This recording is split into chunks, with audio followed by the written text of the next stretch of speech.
बहुत समय पहले की बात है। रामपुर नामक गांव में खुशबू और जूही दो बहनें अपने माता पिता के साथ रहा करती थी। खुशबू और जूही की माँ खुशबू से प्यार नहीं करती थी, वह सिर्फ जूही से ही प्यार करती थी। वह इसलिए क्योंकि खुशबू के जन्म से पहले वह बहुत ज्यादा अमीर थे और जिस दिन खुशबू का जन्म हुआ उसी दिन खुशबू के पिता का बिजनेस बहुत ज्यादा लॉस में चला गया और वह पहले से गरीब हो गए। इसका जिम्मेदार कमला खुशबू को ही समझती थी। वह उसे मनहूस मानती थी, इसलिए उससे प्यार नहीं करती थी। लेकिन खुशबू के पिता वह दोनों बेटियों को एक समान ही प्यार करते थे। ऐसे ही समय बीत रहा था। खुशबू का 15वां जन्मदिन आता है और वह खुशी खुशी अपनी माँ के पास आती है और उनसे कहती है, माँ, आज मेरा जन्मदिन है। मैं जानती हूँ कि आप मेरे इस दिन से खुश नहीं होती और मुझे विश भी नहीं करती। माँ, जो भी कुछ हुआ उसमें मेरी क्या गलती? आप वह सारी बातें भूल क्यों नहीं जाती? मैं तुझे अपनी बेटी नहीं मानती। जिस दिन तू इस दुनिया में आई थी और हम गरीब हुए, मैंने उसी दिन तुझे अपनी बेटी मानने से इनकार कर दिया। तेरी मनहूसियत की वजह से हमसे हमारा सब कुछ छिन गया और तू चाहती है कि तबाही वाले दिन को मैं सेलिब्रेट करूं। नहीं, ऐसा बिल्कुल भी नहीं होगा। चली जा यहाँ से, तेरा मनहूस दिन कभी सेलिब्रेट नहीं होगा। जूही बेटा कहाँ है? चल, आज तुझे मैं शॉपिंग करा के लेकर आती हूँ। बहुत दिन हो गए, तू अपने लिए अच्छे अच्छे कपड़े भी नहीं लेकर आई। ऐसा कहकर कमला खुशबू के ही सामने जूही को इस तरह से आवाज लगाती है। तभी वहाँ पर खुशबू के पिता आ जाते हैं और वह कहते हैं, अरे भाग्यवान, आज तुम्हारी बेटा का जन्मदिन है। आज तो सारी कड़वाहट छोड़ दो। अगर तुम खुशबू को अपनी बेटी नहीं मानते तो मत मानो। मैं तो अपनी बेटा का जन्मदिन बहुत अच्छे से सेलिब्रेट करूंगा। खुशबू अपनी माँ के प्यार के लिए तरस रही थी, लेकिन उसे अपनी माँ का प्यार नहीं मिलता। लेकिन वह एक बात से खुश थी कि चलो, माँ का प्यार नहीं मिल रहा तो कोई बात नहीं, लेकिन उसके पिता तो उसके साथ हैं। इसलिए वह अपनी आंखों के आंसू पोंछती है और खुशी खुशी अपने पिता के साथ अपना जन्मदिन सेलिब्रेट करने के लिए रेस्टोरेंट में चली जाती है। वहाँ जाकर खुशबू के पिता खुशबू का जन्मदिन बहुत अच्छे से सेलिब्रेट करते हैं और वह सेलिब्रेट कर कर घर आ रहे थे। तभी रास्ते में खुशबू के पिता का एक्सीडेंट हो जाता है और उसी एक्सीडेंट में तुरंत ही उनकी मृत्यु हो जाती है।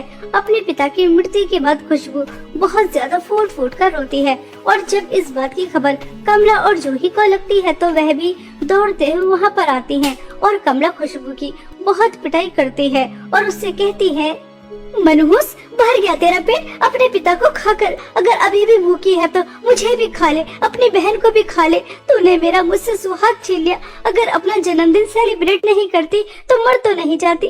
मैंने पहले ही मना किया था कि तेरे कदम मनहूस है। पहले हमसे हमारा कारोबार छीन लिया और अब उसके बाद मेरी बेटी से उसके पिता और मुझसे मेरा पति। तो बेटी नहीं, डायन है, डायन। मेरी नजरों से दूर हो जा। मैं तेरी शक्ल भी देखना नहीं चाहती। चली जा यहाँ से। माँ, मैं आपके दुख को समझ सकती हूँ। वह सिर्फ जूही दीदी के पिता नहीं थे, मेरे भी पिता थे। मुझे भी उतना ही दुख हो रहा है जितना आपको हो रहा है, लेकिन पिताजी की मौत का जिम्मेदार आप मुझे तो मत समझिए। पिताजी की किस्मत में जो लिखा था वह उनके साथ हो गया। हम किसी की किस्मत को तो नहीं मिटा सकते।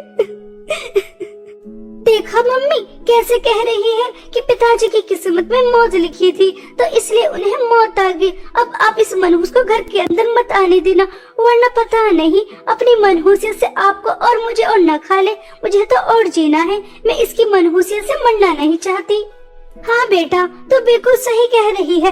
देख खुशबू की बच्ची, मैं तुझे जन्म देकर बहुत ज्यादा पछता रही हूँ। तूने मेरा मुझसे सब कुछ छीन लिया। अब मैं और नुकसान बर्दाश्त नहीं कर सकती, इसलिए अपना काला साया लेकर हमारी जिंदगी से बहुत दूर चली जा और कभी लौटकर मत आना। अगर तूने एक पल के लिए भी मुझे अपनी माँ समझा होगा तो तू अपनी मनहूस शक्ल लेकर कभी नहीं आएगी, बहुत दूर चली जाएगी हमारी जिंदगी से। बेचारी खुशबू अपनी माँ की सारी बात मान लेती है और अपने पिता के अंतिम संस्कार में भी शामिल नहीं होती। वह दूर से खड़ी होकर देखती रहती है और अपनी माँ और बहन की जिंदगी से बहुत दूर जाने का फैसला कर लेती है और वह रोते हुए इस गांव को छोड़कर शहर जा रही थी, लेकिन उसके पास एक भी रुपया नहीं था। बेचारी खुशबू भूखी प्यासी खाली हाथ बस जंगल के रास्ते चले ही जा रही थी। इसी तरह खुशबू को चलते चलते 2 दिन हो जाते हैं। तभी वह थक हार कर एक पेड़ के नीचे बैठ जाती है और बहुत रोती है। मुझे लगा था कि माँ मुझे गुस्से में डांट रही है, जैसे ही उनका गुस्सा शांत होगा वह मुझे लेने आ जाएंगे, लेकिन शायद सच में वह मुझे मनहूस समझती है, पिताजी का कातिल समझती है। बचपन से लेकर आज तक माँ के प्यार के लिए तरस रही थी, लेकिन माँ बचपन वाला हादसा भूल ही नहीं पाई कि एक और हादसा हो गया। मेरी वजह से पिताजी भी इस दुनिया से चले गए। लगता है मैं सच में ही मनहूस हूँ। तभी तो मुझे अपना कहने वाला कोई नहीं, मुझे प्यार करने वाला कोई नहीं। मैं कहाँ जाऊँ, क्या करूँ? मुझे तो कुछ भी समझ में नहीं आ रहा। ऐसा सोचकर खुशबू बहुत रोती है। तभी खुशबू को किसी के चिल्लाने की आवाज आती है। यहाँ कोई है क्या? कोई मेरी आवाज सुन सकता है? मैं मुसीबत में हूँ, मेरी जान को खतरा है, कृपया करके मुझे बचाओ। कोई यहाँ मेरी आवाज सुन सकता है? मुझे बचाओ, मुझे बचाओ, मेरी जान खतरे में है। खुशबू यह आवाज सुन लेती है और वह तुरंत उस आवाज का पीछा करने के लिए जैसे ही दौड़ती है तो वह देखती है कि एक पिंजरे में बहुत सुंदर सुनहरी जल परी कैद थी। तभी वह उस सुनहरी जल परी के पास जाती है और उससे कहती है, जल परी सच में होती है? आज तक तो मैं सिर्फ किस्से कहानियों में ही सुनती आ रही हूँ कि जल परी भी होती है। हाँ, मैं सच में जल परी हूँ, लेकिन मेरे पास ज्यादा समय नहीं है, मैं मर जाऊंगी। कृपया करके जल्दी से यह जाल खोल दो ताकि मैं अपने जादुई सोने की नदी में जाकर सांस ले सकूं। आप चिंता ना करो, मैं अभी आपका यह जाल खोल देती हूँ। मैंने पढ़ा था कि जल परियां पानी के बाहर ज्यादा समय तक जिंदा नहीं रह सकती। आपकी जान को खतरा है, मैं अभी आपका ये जाल खोल देती हूँ। ऐसा कहकर खुशबू जैसे ही जाल खोलने के लिए हाथ आगे बढ़ाती है तो उसे बहुत तेज का करंट लगता है। तभी जल परी खुशबू से कहती है, लगता है उस दुष्ट जादूगरनी ने इस जाल पर हमारे जल परियों का मंत्र फूंक रखा है। तुम मेरे इस जाल को नहीं खोल सकती। यह जाल सिर्फ एक ही तरीके से खुल सकता है। यहाँ से कुछ दूर चलने के बाद तुम्हें जादुई 3 सोने की नदी नजर आएंगी और अगर तुम मेरी सौतेली माँ और सौतेली बहन के जादुई सोने की नदी से एक मटका जादुई सोने की नदी का पानी लेकर आ जाओगी और 3 बार यह मंत्र बोलोगी, ए जादुई सोने की नदी के पानी, यह सुंदर सुनहरी जल परी मुसीबत में है, इसे बाहर निकालो और तभी मैं इस कैद से आजाद हो जाऊंगी। खुशबू उस जल परी की मदद करने के लिए तुरंत तैयार हो जाती है और वह उस सुनहरी जल परी के बताई हुई जगह पर जाती है तो उसके सामने जादुई 3 सोने की नदी बह रही थी। तभी वह सुनहरी जल परी की सौतेली माँ से कहती है, आपकी सौतेली बेटी मुसीबत में है, आप अपनी जादुई सोने की नदी से एक मटका पानी दे दीजिए। मैं उस करमजली की मदद नहीं करूंगी, जा यहाँ से। मैं तुझे अपने जादुई सोने की नदी से एक बूंद भी पानी नहीं दूंगी। मरती है तो मेरी बला से मर जाए। मैंने पहले ही मना किया था कि उस जादूगरनी के काम में टांग न अड़ाए, लेकिन उसे तो दूसरों की मदद करने का शौक ही बहुत है ना, तो करे दूसरों की मदद, मर जाए। सुनहरी जल परी की सौतेली माँ अपने जादुई सोने की नदी से पानी देने से मना कर देती है। खुशबू जल परी की सौतेली बहन के पास जाती है तो उससे भी यही कहती है, तो वह भी खुशबू को अपने जादुई सोने की नदी से पानी देने से मना कर देती है और वह सोचती है, सुनहरी जल परी के पास ज्यादा समय नहीं है, उनका दम घुट रहा है और उनकी सौतेली माँ और सौतेली बहन ने अपने जादुई सोने की नदी से पानी देने से मना कर दिया। मैं उनकी जान बचाने के लिए क्या कर सकती हूँ? मुझे तो कुछ भी समझ में नहीं आ रहा। ऐसा सोचकर खुशबू सुनहरी जल परी के लिए बहुत ज्यादा परेशान हो जाती है।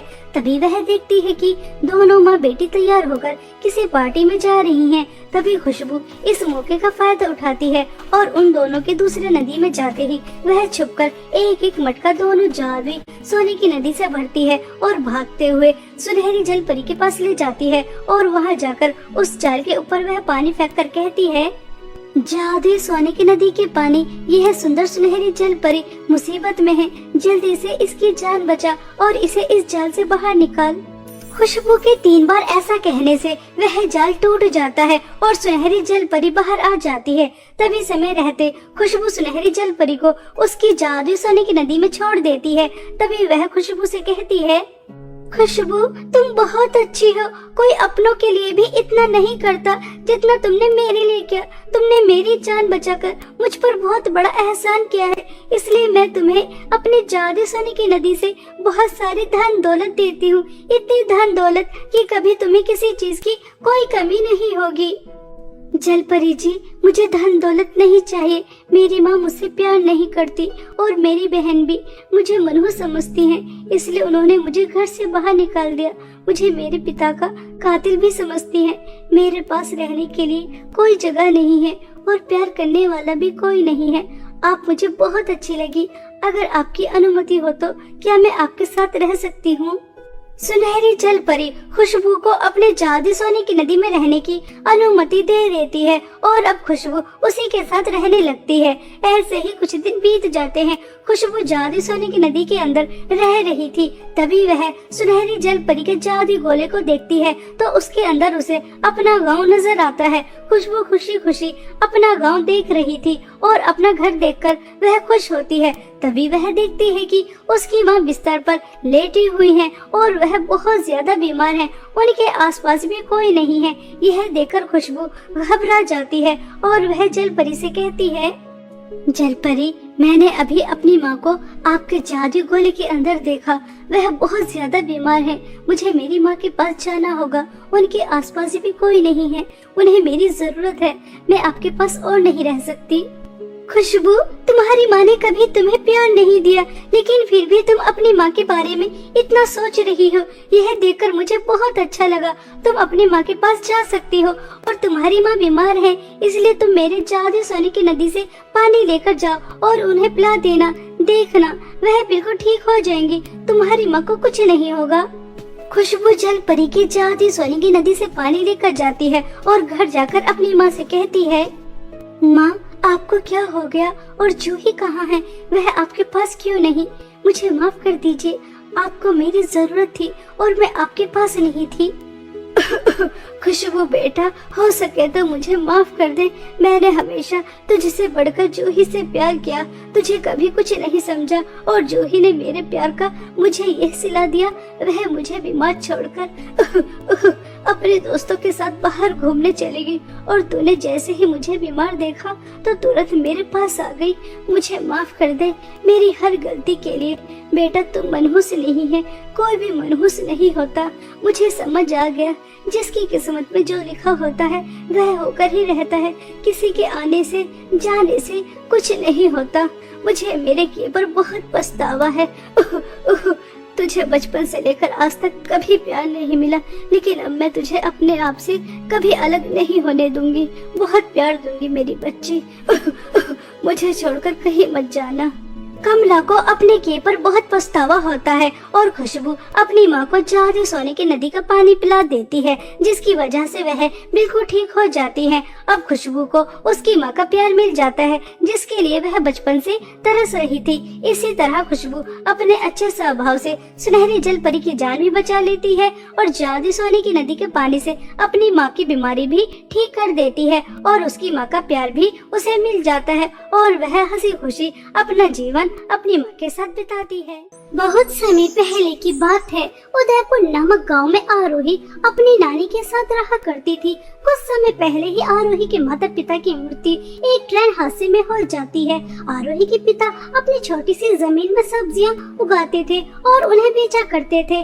अपने पिता की मृत्यु के बाद आरोही भी उसी जमीन में सब्जियां उगाती थी और उन्हें बेचा करती थी। सब्जियां बेचकर उसे जो भी कुछ पैसे मिलते थे उसी से वह अपना और अपनी नानी का पालन पोषण करती थी। इसी गांव में आरोही की एक बहुत अच्छी दोस्त थी, नैना, जो बहुत अमीर थी। उसे धन दौलत की कोई कमी नहीं थी। जहां आरोही एक छोटी सी झोपड़ी में रहा करती थी, वहीं दूसरी तरफ नैना महल जैसे घर में रहा करती थी। एक दिन नैना अपने कुछ पुराने कपड़े और सैंडल आरोही के पास लेकर आती है और उससे कहती है, आरोही यार, तुझे तो पता है कि मेरे मम्मी पापा की एनिवर्सरी आ रही है और मेरे सभी दोस्त बहुत अमीर हैं। उनके पास अच्छे अच्छे ड्रेस और अच्छे अच्छे सैंडल है। बस तुम ही थोड़ी गरीब हो, इसलिए मैंने सोचा कि तुम्हें अपने पुराने कपड़े और सैंडल दे देती हूँ। इन्हें पहनकर तुम पार्टी में आ जाना, ठीक है? नैना, तुमने मेरे बारे में इतना सोचा, मुझे बहुत खुशी हुई। लेकिन मैं किसी की उतरन नहीं पहनती। मैं गरीब जरूर हूँ, लेकिन मेरे पास जो भी है मैं इसी में खुश हूँ। और अगर तुम्हें मुझे इस हाल में देखकर पार्टी में बुरा लगेगा तो ठीक है, मैं पार्टी में नहीं आऊंगी। तुम अपने अमीर दोस्तों के साथ एंजॉय कर लेना। ठीक है, अगर तुम्हें इन पुराने कपड़ों की कोई जरूरत नहीं है तो मैं डस्टबिन में फेंक दूंगी। मुझे लगा था कि तू ऐसे हाल में मेरे मम्मी पापा की एनिवर्सरी में आएगी तो सब तेरा कितना मजाक उड़ाएंगे। बस यही सोचकर मैं तेरे पास आ गई। लेकिन तुम्हें जैसा आना है तो मेरे मम्मी पापा की एनिवर्सरी पार्टी में आ जाना, ठीक है? ऐसा कहकर नैना वहाँ से चली जाती है और आरोही अपनी जमीन से ताजी ताजी सब्जियाँ लेती है और उन्हें बाजार में बेचने चली जाती है। सब्जी ले लो सब्जी, हरी हरी ताजी ताजी सब्जी ले लो। पालक, धनिया, मेथी, मटर, गाजर, टमाटर, आलू। सब्जी ले लो सब्जी, ताजी ताजी सब्जी ले लो। इस तरह से आरोही इतनी तेज कड़कड़ाती धूप में अपनी सब्जियां बेच रही थी। आज आरोही के पास बहुत कम ग्राहक आते हैं, मगर उसकी जितनी भी सब्जियां बिकती है वह उन्हें के पैसे लेकर घर जा रही थी। तभी उसे सामने एक बेकरी नजर आती है, जिसे देखकर आरोही सोचती है, मैं रोज इसी रास्ते से गुजरती हूँ और इस बेकरी पर हमेशा इसी तरह से भीड़ लगी रहती है। आजकल सब लोग अपना जन्मदिन मना रहे हैं ना, एनिवर्सरी सेलिब्रेट करते हैं, छोटी छोटी बात को सेलिब्रेट करते हैं, इसलिए सब केक खरीदते हैं, पेस्ट्री खरीदते हैं। नानी को भी तो बहुत अच्छे केक बनाने आते हैं, लेकिन अब वह केक तो बना नहीं सकती, लेकिन मुझे बनाना सिखा तो सकती है। अगर मैं भी बेकरी खोल लूँ तो हाँ, मुझे नानी से बात करनी चाहिए, यही ठीक रहेगा। ऐसा सोचकर आरोही घर वापस आ जाती है और अपनी नानी से कहती है, नानी जी, आपको पता है आजकल केक बहुत ज्यादा तादाद में बिक रहे हैं, इसलिए मैं सोच रही थी अगर मैं भी छोटी सी बेकरी खोल लूं तो सब्जियां बेचने से ज्यादा पैसे तो मिल ही जाएंगे। इतनी तेज कड़कड़ाती धूप में एक गली से दूसरी गली सब्जियां बेचती रहती हूँ और पैसे भी ज्यादा नहीं मिलते। बेकरी होगी तो उसके अंदर बैठकर आराम से केक बेचती रहूंगी। और आपको तो केक बनाने बहुत अच्छे आते हैं, आप मुझे केक बनाना सिखा देना। हाँ बेटा, सोच तो तुम बिल्कुल सही रही हो, मगर बेटा हम गरीब हैं, हमारे पास इतने पैसे कहाँ से आएंगे कि हम बेकरी खोल सकें। बेकरी खोलने में तो बहुत ज्यादा पैसे लग जाएंगे, हमारे पास तो कोई जमा पूंजी भी नहीं है, सोने की चीज भी नहीं है जिसे बेचकर हम बेकरी खोल सके। सब्जी बेचकर तुम बस इतने ही पैसे कमा पाती हो कि हम बहुत मुश्किल से 2 समय का खाना खा पाते हैं। मेरी दवाइयाँ भी समय पर नहीं आती, इतना बड़ा काम हम कैसे कर सकते हैं बेटा? नानी जी, आप इस बात की चिंता मत कीजिए, आपको पता है ना, जमींदार सूद पर पैसे देते हैं, तो बस बेकरी खोलने के लिए हम अपने इस छोटे से मकान को गिरवी रख देंगे और जब बेकरी चलने लगेगी तो पैसे जमा करके अपने घर को छुड़ा लेंगे। देखना नानी जी, मुझे पूरी उम्मीद है कि हमारी बेकरी बहुत अच्छी चलेगी, कृपया करके मान जाइए ना। आरोही की नानी मान जाती हैं और आरोही खुशी खुशी अपने घर के पेपर लेकर जमींदार के पास जाती है और उनसे कहती है, जमींदार जी, आप सूद पर पैसे देते हो ना, तो ये लीजिए मेरे घर के पेपर और मुझे सूद पर पैसे दे दीजिए। कुछ ही समय में मैं आपके पैसे लौटा दूंगी और अपने घर के पेपर वापस ले जाऊंगी। यह घर के पेपर तो कोई खास नहीं है, छोटा सा ही घर है, तुम्हें ज्यादा पैसे नहीं मिलेंगे। आरोही जमींदार से थोड़े से पैसे लेकर आ जाती है और साथ में केक बनाने का सामान भी, और अपनी नानी से केक बनाना सीखती है और थोड़े ही समय में आरोही बहुत अच्छे केक बनाने लगती है और वह अपनी एक छोटी सी बेकरी खोलती है जिसमें वह अपने हाथ के बहुत ही स्वादिष्ट केक बनाकर लगाती है। ऐसे ही 1 दिन 2 दिन 3 दिन बीत जाते हैं, लेकिन आरोही के पास एक भी ग्राहक नहीं आता और वह उदास होकर घर चली जाती है। तभी आरोही की नानी आरोही से कहती है, आरोही बेटा, लगता है आज भी तुम्हारा कोई केक नहीं बिका, तभी तुम इतनी उदास नजर आ रही हो। हाँ नानी जी, आज भी मेरा कोई केक नहीं बिका, लगता है मेरी बेकरी छोटी है ना, इसलिए कोई भी ग्राहक मेरे पास आ ही नहीं रहा। मगर नानी, मैं कोशिश करती रहूंगी, क्योंकि कोशिश करने वालों की कभी हार नहीं होती। और देखना, एक दिन मेरी बेकरी बहुत अच्छी चलने लगेगी, आप परेशान मत होइए।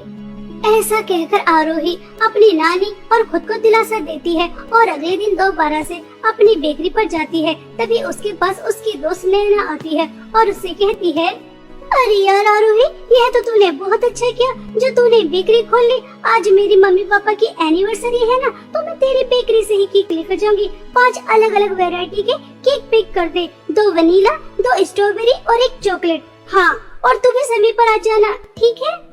ऐसा कहकर नैना उसकी बेकरी से 5 केक ले जाती है। शाम को आरोही भी पार्टी में चली जाती है।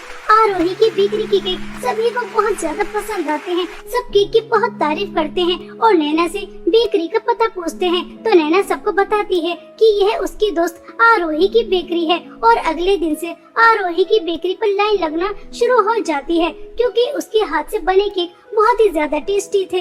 आरोही बहुत ज्यादा खुश थी, क्योंकि अब उसके घर के हालात पहले से बेहतर हो जाते हैं। लेकिन कहते हैं ना कि गरीब की यहाँ खुशियाँ ज्यादा दिन तक टिकती नहीं है। आरोही के सामने एक बहुत बड़ी बेकरी थी, जिसके पास अब ग्राहक आने कम हो जाते हैं। तभी उस बेकरी की मालकिन कंचन सोचती है, जब इस आरोही की बच्ची ने बेकरी खोली थी तो मुझे लगा था छोटी सी है, चलेगी नहीं, लेकिन अब देखो, देखते ही देखते कितनी चलने लगी है। मेरे ग्राहक कम होने लगे हैं। मैं इसे आसमान की ऊंचाइयों पर उड़ने नहीं दूंगी, मुझे इसके पर काटने होंगे, वरना मेरा धंधा चौपट हो जाएगा। और मेरा धंधा चौपट हो जाए, नहीं नहीं, ऐसा मैं होने नहीं दूंगी। अब देख मैं तेरे साथ करती क्या हूँ, मुझसे बच के तो दिखा। ऐसा सोचकर कंचन आरोही को बर्बाद करने का प्लान बना लेती है। और वहीं दूसरी तरफ आरोही बहुत खुश थी और वह अपनी नानी के लिए नई साड़ी और समोसे और चाउमीन, बहुत सारा खाने का सामान लेकर जाती है और अपनी नानी से कहती है, नानी जी, मैंने आपसे कहा था ना कि मैं हार नहीं मानूंगी, कोशिश करती रहूंगी, क्योंकि कोशिश करने वालों की कभी हार नहीं होती। और देखिए अब मेरी बिक्री पहले से कितनी अच्छी चलने लगी है। बस अगर इसी तरह से चलती रहेगी तो कुछ ही दिनों में मैं घर के कागज भी छुड़ा लूंगी। नानी, आपके लिए साड़ी और समोसे चाउमीन लेकर आई हूँ, यह लीजिए, इसे खा लीजिए। हाँ बेटा, तुमने बिल्कुल सही कहा, कोशिश करने वालों और मेहनत करने वालों की कभी हार नहीं होती। तुम ऐसे ही मेहनत और कोशिश करती रहना और देखना एक दिन तुम्हारी जगह जगह पर बेकरी होंगी। मुझे बहुत खुशी है तुम कामयाब हो रही हो। इस तरह से दोनों बहुत ज्यादा खुश होती हैं, लेकिन उन्हें क्या पता था कि अब उनकी जिंदगी में क्या तूफान आने वाला है। कंचन रात हो जाने के बाद आरोही की बेकरी पूरी तरह से जला देती है और बहुत खुश होती है। आरोही गरीब की बच्ची, ये देख, मैंने तेरी बेकरी पूरी तरह से जला दी है। अब तो इतना बड़ा नुकसान कहाँ से चुकाएगी? अब मजा आएगा। मेरे ग्राहक तोड़ने चली थी और मैंने बेचारी को जड़ से ही उखाड़ कर फेंक दिया। ऐसा सोचकर कंचन बहुत ज्यादा खुश हो रही थी। सुबह होने के बाद आरोही खुशी खुशी अपनी बेकरी पर आती है तो उसके पैरों तले जमीन खिसक जाती है, क्योंकि बेकरी पूरी तरह से जल चुकी थी। यह देखकर आरोही बहुत फूट फूट कर रोती है। अरे नहीं, यह क्या नर्थ हो गया, मेरी बेकरी तो पूरी तरह से जल गई। इसके अंदर कितना सारा सामान रखा था, वह भी सब जलकर राख हो गया। अब मैं मेरे घर को कैसे छुड़ाऊंगी? नानी की दवाइयाँ, खाना पीना कैसे करूंगी? यह जिसकी दुकान है वह तो मुझसे इसके पैसे मांगेगा। यह सब क्या हो गया? मेरी खुशियों को किसकी नजर लग गई? ऐसा कैसे हो सकता है? रात तक तो सब कुछ ठीक ठाक था, अचानक क्या हो गया? मेरी खुशियाँ, दुकान, घर, सब कुछ उजड़ गया। अब कुछ नहीं बचा, कुछ भी नहीं बचा। ऐसा सोच सोचकर आरोही बहुत ज्यादा रो रही थी। आरोही को रोता हुआ एक परी देख लेती है तो आरोही के ऊपर उसे बहुत तरस आता है और वह आरोही के पास जाती है और उससे कहती है, आरोही, तुम्हारे साथ जो भी कुछ हुआ बहुत गलत हुआ। मैं तुम्हारी मदद करना चाहती हूँ। आओ मेरे साथ चलो मेरी जादुई सोने और चांदी की केक की नदी के पास। वह परेशान और अच्छे लोगों के काम आती है। तुम बहुत अच्छी हो, हमेशा दूसरों की मदद करती हो। मैंने देखा कि तुम किस तरह से गरीब बच्चों को अपनी बेकरी से केक देती हो। जिसका दिल इतना अच्छा हो उसके साथ बुरा नहीं होना चाहिए। आओ मेरे साथ चलो मेरी जादुई सोने और चांदी की केक की नदी के पास। ऐसा कहकर वह परी आरोही को अपने साथ उड़ाकर अपनी जादुई सोने और चांदी की केक की नदी के पास ले जाती है। एक तरफ सोने की केक बह रहे थे और दूसरी तरफ चांदी की केक बह रहे थे। तभी जादुई सोने और चांदी की केक की नदी से आवाज आती है, परी, जैसा कि तुम जानती हो, इस नदी के केक सिर्फ वही लेकर जा सकता है जो मेरे सवालों के सही सही जवाब दे। तुम इस लड़की से कुछ सवाल पूछती हो, अगर यह अपनी परीक्षा में पास हो गई तो मैं इसे जादुई सोने और चांदी के केक की नदी से जादुई केक दे दूंगी। सुनो लड़की, तुम्हारे सामने दो बच्चे भूखे हैं और तुम्हारे पास सिर्फ एक रोटी है, लेकिन वह बच्चे काफी समय से भूखे हैं। अगर वह तुमसे एक रोटी मांगेंगे तो उस समय तुम क्या करोगी? मैं उस समय उन दोनों बच्चों को आधी आधी रोटी खिला दूंगी, क्योंकि मेरी नानी हमेशा मुझसे कहती है भूखे लोगों को खाना खिलाना बहुत पुण्य का काम होता है। इसलिए मैं एक समय भूखे रहकर इतना सारा पुण्य कमाना चाहूंगी।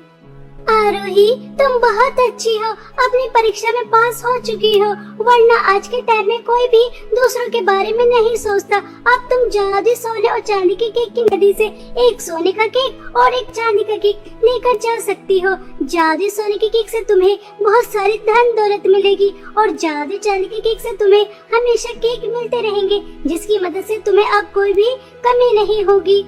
आरोही खुश होकर जादुई सोने और चांदी की नदी से जादुई केक लेकर आ जाती है और जादुई सोने के केक से बहुत सारी धन दौलत लेकर अपना सारा कर्जा चुका देती है और अपनी एक बहुत बड़ी बेकरी खोलती है और जादुई चांदी के केक से केक लेकर उस बेकरी में बेचती है। इस तरह से आरोही की बहुत सारी बेकरियां होती हैं और उसका बहुत नाम होता है। आरोही कुछ ही दिनों में बहुत अमीर हो जाती है और जब इस बात की खबर कंचन को लगती है तो वह आग बबूला हो जाती है। नहीं नहीं, ऐसा नहीं हो सकता। वह मामूली सी लड़की इतनी आगे नहीं बढ़ सकती। आज उसकी एक नहीं, दो नहीं, पांच बेकरियां हैं और वह इतनी अमीर नहीं हो सकती। मुझे पता लगाना होगा आखिर उसे क्या मिला है जो इतनी जल्दी इतनी ज्यादा अमीर हो गई। हाँ, मुझे पता लगाना ही होगा। ऐसा सोचकर कंचन उसके घर जाती है तो उसे पता चल जाता है कि जादुई सोने और चांदी की केक की मदद से वह इतनी अमीर हुई है और एक दिन मौका देखकर वह जादुई सोने का केक चुराकर लेकर आ जाती है और घर आकर उससे कहती है, ये है जादुई सोने का केक, इससे जो भी कुछ मांगते हैं ये दे देता है। ये जादुई सोने का केक मुझे बहुत सारी धन दौलत दे, इतनी सारी धन दौलत कि मुझसे ज्यादा अमीर कोई और ना हो और वह आरोही की बच्ची दोबारा से गरीब हो जाए, उसके पास कुछ भी ना रहे। जल्दी से तू मुझे बहुत सारी धन दौलत दे दे। कंचन के इतना कहते ही जादुई सोने के केक के अंदर से धन दौलत तो नहीं बल्कि बहुत सारे सांप और बिच्छू निकल कर आते हैं जो उसे तुरंत ही डस लेते हैं और उसकी तुरंत ही मृत्यु हो जाती है। कंचन को उसके लालच और बुरे स्वभाव की सजा बहुत अच्छी तरह मिल जाती है और वही दूसरी तरफ आरोही अपने साथ साथ पूरे गाँव की भी बहुत मदद करती है और खुद भी एक हंसी खुशी जीवन बिताती है, सिर्फ और सिर्फ अपने अच्छे स्वभाव और दूसरों की मदद करने की वजह से। आज उसके पास जादुई सोने और चांदी के केक थे, जिसकी वजह से आज वह एक खुशहाल जीवन बिताती है।